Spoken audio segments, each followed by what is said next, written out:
साथियों, आप देख रहे हैं बहुजन पैगाम।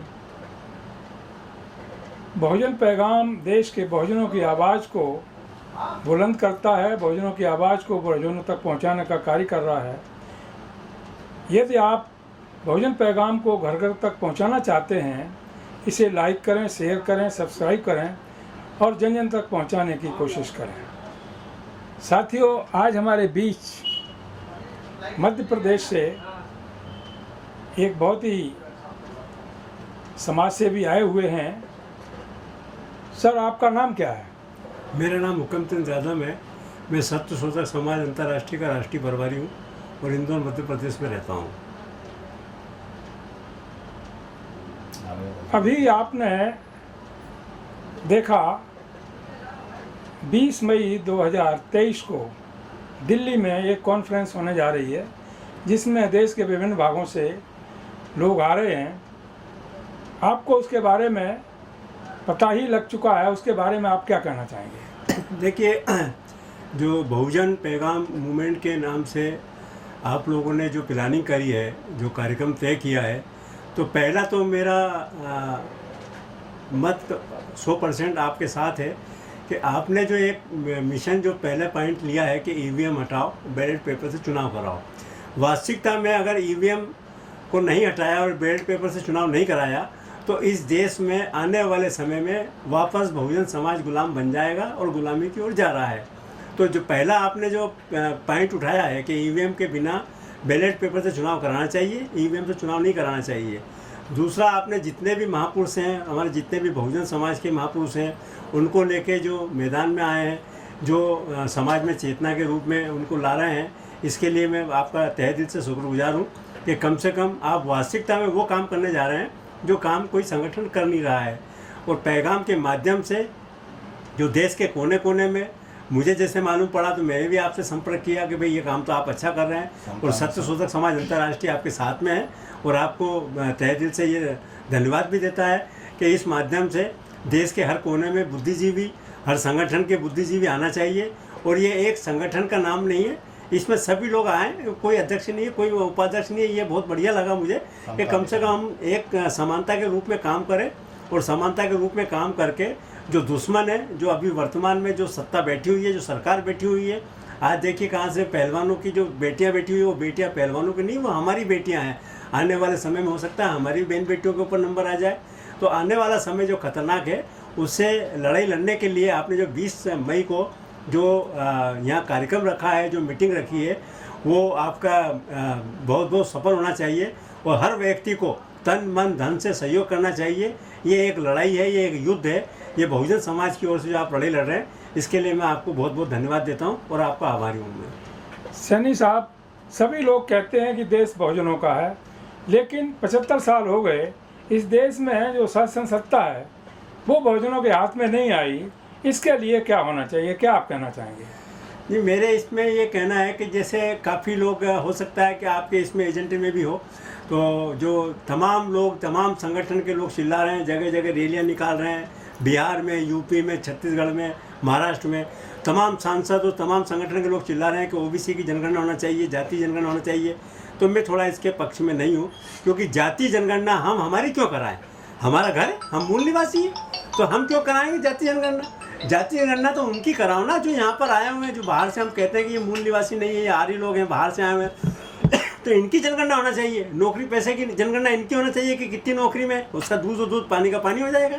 हम क्यों हमारी जनगणना कराएंगे? हम हमारे घर में रह के हम खुद बोलाएंगे हम मकान मालिक हैं यहाँ के, तो ये मकान मालिक है कि नहीं, इनकी जनगणना कराना चाहिए और नौकरियों का इनका देखना चाहिए हमें। सैनी साहब, आपका सुझाव काबिल तारीफ है, इसमें कोई शक नहीं है। आपको इस संबंध में क्या कहना है? जैसा सैनी साहब ने अभी इंडिकेशन दिया है कि जाति जनगणना जो सवर्ण क्लास के लोग हैं 10 या 12%, उनकी होना चाहिए। हमारा तो देश ही है, हमारी जाति जनगणना की क्या जरूरत पड़ गई है? उनको माइनस करके बाकी तो सब हमारा हो जाएगा। इस संबंध में आप क्या कहना चाहेंगे? देखिए, यह देश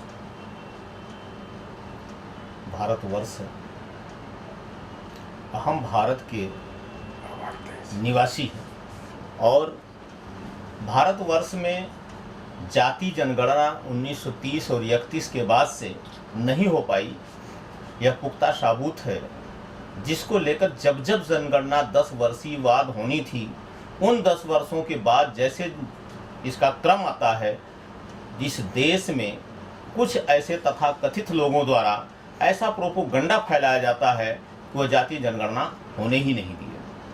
बात आती है जाति जनगणना की, तो अभी सैनी साहब ने जो कहा है कि जाति जनगणना कराकर हम इस देश में एक और महायुद्ध तैयार करा देंगे, क्योंकि सबकी आबादी किस तरह से है, किसी को कोई छोटा और बड़ा की बात आ जाएगी।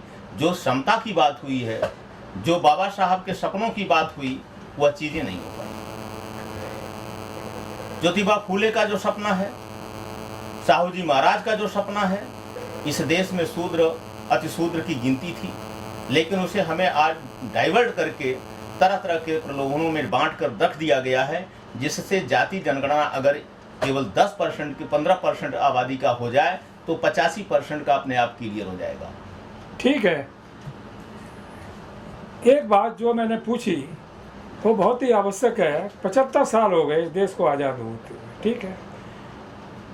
सारे बहुजन समाज के लोग कहते हैं हमारी आबादी 85% है, कोई 90% बताते हैं, लेकिन आज तक इस देश की शासन सत्ता पर आसीन नहीं हो पाए। क्या कारण है और किस तरह से शासन सत्ता बहुजनों के हाथ में आनी चाहिए, इस सब्जेक्ट पे क्या करना चाहिए? देखिए, 85% का नारा लगाना तो बहुत इजी था और लोगों ने लगाया और लगा भी रहे हैं, लेकिन जहाँ तक मेरा मानना है कि जो 85% की बात जब हम करते हैं तो हम कैटेगरी में बढ़ जाते हैं, जाति नहीं कैटेगरी में। पहले कैटेगरी बढ़ती है SC ST OBC माइनॉरिटी, तो अगर हम इस तरह की बात करके निकालते हैं तो 15% SC का और 7.5% ST का और 52% पिछड़ी का।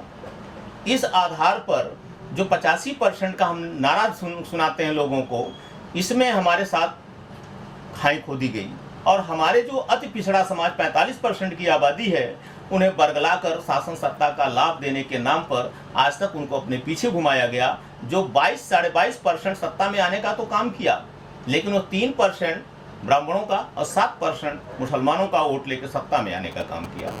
यही सबसे बड़ी खाई है कि अगर वो 45% के साथ खड़ा होता, 22.5% की आबादी, तो वाकई हम 85% का नारा दे सकते हैं, वो सत्य होता। 85% को एकजुट कैसे किया जा सकता है, क्या आपकी ओपिनियन है, क्या आप कहना चाहते हैं? देखिए, उसके लिए मैं तो यही कहूँगा कि जब बाबा साहब ने अनुच्छेद 340 की व्यवस्था किया और उसको लेकर सदन में 131 सांसद बैठते, उन्होंने कभी भी इस मुद्दे को नहीं उठाया। और हमारे दलित, शोषित, वंचित, पिछड़े, अति पिछड़े समाज के लोगों को जो उत्पीड़न होता है, यह सबसे बड़ा कारण है कि अगर ये लोग आवाज़ उठाते तो ये समाज एकजुट होकर 85% जरूर बनाता। अब सैनी साहब भी कुछ कहना चाहते हैं इस विषय पर। हाँ, बोलिए सैनी साहब। देखिए, बहुजन समाज को जो आपने कहा कि एकजुट कैसे किया जाएगा, तो दुश्मन ने जो बहुजन समाज में जो फूट डाल रखी है, वो किस तरह से डाल रखी है, थोड़ा सा हम आपको बता रहे हैं। एकदम नारा लगाते हैं कि हिंदू राष्ट्र बनाएंगे। अगर हिंदू राष्ट्र बनाना होता तो बीजेपी को भारतीय जनता पार्टी की जगह वो हिंदुस्तान पार्टी बनाती, हिंदुस्तान जनता पार्टी बनाती, लेकिन उन्होंने भारतीय जनता पार्टी बनाया। भारतीय जनता पार्टी का मेरे विचार से फुल फॉर्म है भारतीय ब्राह्मण जाति पार्टी, मतलब बाहर से आने वाली जातियों की पार्टी है ये भारत की रहने वालों की नहीं है। दूसरा, राष्ट्रीय स्वयंसेवक संघ, इसके 3 मायने में अर्थ निकाले जाते हैं। राष्ट्रीय स्वयंसेवक संघ, इसका बाबा साहब ने निकाला था रिलीजियम सुप्रीम सिस्टम, मतलब उच्च वर्ग की वर्ण व्यवस्था कायम रखना। और दूसरा मैंने निकाला है कि राष्ट्रीय स्वयंसेवक संघ, जो अपने आप को कहते हैं कि हम RSS में जाते हैं, तो उसका फुल फॉर्म मैंने निकाला है राष्ट्रीय शूद्र संघ, मतलब ये राष्ट्रीय, ये शूद्रों का संघ है, ये राष्ट्रीय शूद्र संघ है।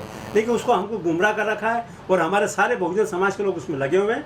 इसलिए अगर वो जाएं तो जाके ये कहना चाहिए कि भाई आप भारतीय जनता पार्टी जगह हिंदुस्तान पार्टी करिए। आपको तो हिंदुस्तान, आप जब हिंदुस्तान बनाना चाहते हैं, हिंदू राष्ट्र बनाना चाहते हैं, तो हिंदुस्तान पार्टी बनो। एक बात सैनी साहब आपने बड़ी महत्वपूर्ण कही, भारतीय जनता पार्टी का जो आपने विश्लेषण किया जी, तो वो भारतीय जनता पार्टी नहीं बल्कि बाहरी जनता पार्टी है। ब्राह्मण जाति पार्टी, ब्राह्मण जाति पार्टी कहें या बाहरी जनता पार्टी हाँ, कहें, जी हाँ, उसका भारत से कोई लेना देना नहीं। भारत की समस्याओं से, भारत की सभ्यता से, भारत की एकता अखंडता से, भारत की आपसी प्रेम मोहब्बत से उनका कोई लगाव कोई लेना देना नहीं है। वो केवल RSS के अपने एजेंडे को फॉलो कर रही है, फॉलो करते हुए आगे उसे एस्टेब्लिश करने की कोशिश कर रहे हैं। जी हाँ। तो इस संबंध में बस एक क्वेश्चन आपसे मैं जानना चाहूँगा, जी हमारे महापुरुषों ने जो कुर्बानियाँ की जी इस देश में सत्य, अहिंसा, प्रेम, समता, समानता, आपसी भाईचारा, विश्व बंधुत्व और विश्व शांति के लिए जो अपने को कुर्बान कर दिया,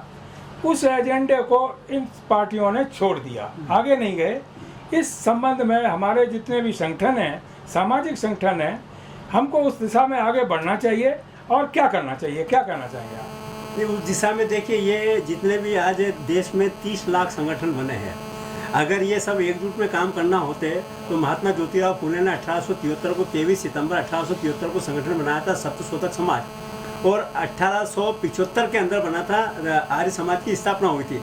अगर हम सारे के सारे अगर फॉलो करते महात्मा फुले के समाज के सत्यशोधक समाज को, तो ये आज अलग अलग संगठन ही बनाना पड़ते।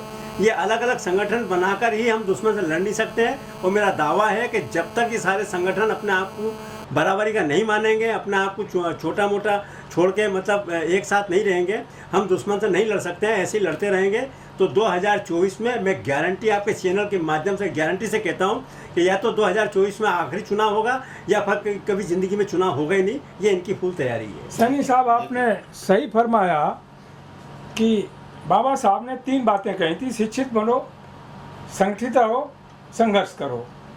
तो हम लोगों ने क्या काम किया, संगठित होने की बजाय अपने अपने संगठन बना लिए जी। वो बाबा साहब का जो कहना था उसका उल्टा काम कर दिया। संगठित तो नहीं हो पाए, अलग अलग संगठन बना करके समाज को टुकड़ों में बांटने की कोशिश की। आज के मैं इस पर विश्वास नहीं करता।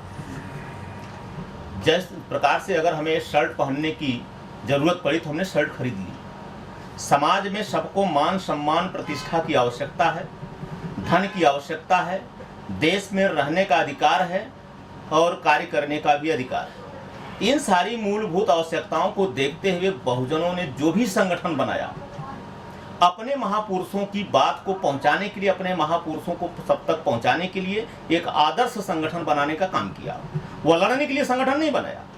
लेकिन यहाँ भूल क्या हुई है बहुजनों से कि अगर वह जिस प्रकार से आरएसएस जय श्री राम का नारा लगाता है, उस प्रकार से बहुजन अगर चलो बुद्ध की ओर का नारा लगाता तो यह पूरा देश बुद्धमय होता और शासन सत्ता का लाभ लेता। दुश्मन आपका कुछ बिगाड़ नहीं पाता। आपने शर्मा जी बहुत अच्छा कहा, चलो बुद्ध की ओर। हम लोग इसी दिशा में आगे बढ़ रहे हैं। और बाबा साहब ने 14 अक्टूबर 1956 को पूरे देश को इंडिकेशन दिया था कि बुद्ध की ओर जाना ही, बाबा नारा भी लगाते हैं लोग, बाबा साहब की अंतिम इच्छा घर घर पहुँचे बुद्ध की शिक्षा। 1935 में ही बाबा साहब डॉक्टर अम्बेडकर ने कह दिया था कि हिंदू धर्म में जन्म लेना मेरे बस की बात नहीं थी, लेकिन मैं इसमें मरूंगा नहीं। तो बाबा साहब एक स्पष्ट नारा देके गए हैं, चलो बुद्ध की ओर। लेकिन वो समय कब आएगा, वो दिन कब आएगा जब देश का पूरा बहुजन समाज बुद्ध की ओर चलेगा। आज आप लोगों ने इस कार्यक्रम में आकर के भाग लिया और अपने विचारों से कार्यक्रम थोड़ा और। शर्मा जी कुछ कहना चाहते हैं, बोलिए। मैं ये कहना चाहता हूँ कि आज जो हमारा समता मिशन का आगाज हो रहा है 20 तारीख को एनडी भवन दिल्ली में, तो मैं सारे लोगों से आग्रह निवेदन करूंगा कि जो बुद्धिजीवी इस समाज को दिशा और दशा देने का काम करना चाहता है, वह 20 तारीख को 10 बजे से 2 बजे के बीच अपनी उपस्थिति दर्ज कर हम लोगों को मार्गदर्शन प्रस्तुत करें। यह कोई प्लेटफॉर्म नहीं है, यह कोई संगठन नहीं है, यह कोई अध्यक्ष नहीं है, यह एक मंथन महासंग्राम है। इस मंथन महासंग्राम में आप सादर आमंत्रित हैं। देश के हर कोने से आइए और आगे की लड़ाई लड़ने के लिए तैयार रहिए। और जैसे हमने कहा कि उन्होंने जय श्री राम का नारा दिया, तो आप जय बुद्ध का नारा दीजिए।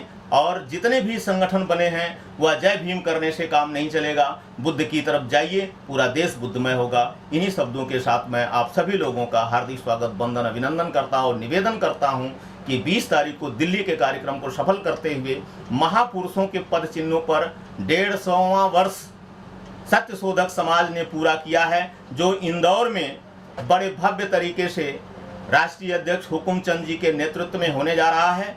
जो 4 जून को होगा उसमें संविधान शपथ समारोह का भी कार्यक्रम है। आप सारे देश के लोग, जो लोग उसमें शिरकत करना चाहते हैं, वह इंदौर पहुंचकर इस कार्यक्रम को सफल करें और बहुजन की आवाज़ को बुलंद करें, ताकि फिर यह बहुजनमय यह देश हो और अपना शासन सत्ता पर आएँ और संविधान के बड़ी व्यवस्था को अपने लोगों तक पहुंचाने का काम करते हैं साहब। और ये सैनी साहब हैं, बाबा साहब की धरती से आए हैं और इन्होंने आज आकर के अपने विचारों को बहुजन पैगाम पर प्रस्तुत किया है। पूरा देश सुनेगा। आपको बहुत बहुत धन्यवाद, आप दोनों लोगों को बहुत बहुत धन्यवाद। मैं समझता हूँ कि जैसा आपने इंडिकेशन दिया है 20 मई 2023 को एन डी तिवारी भवन नई दिल्ली में देश के बहुजन समाज के बुद्धिजीवी लोग इकट्ठा होंगे और आगे जो ऑब्जेक्टिव्स लेकर के हम लोग चल रहे हैं उनको पूरा करने के लिए कोशिश करेंगे। इन्हीं शब्दों के साथ आप लोगों को बहुत बहुत धन्यवाद। जय भीम, जय भारत, नमो बुद्धाय। जय भोले।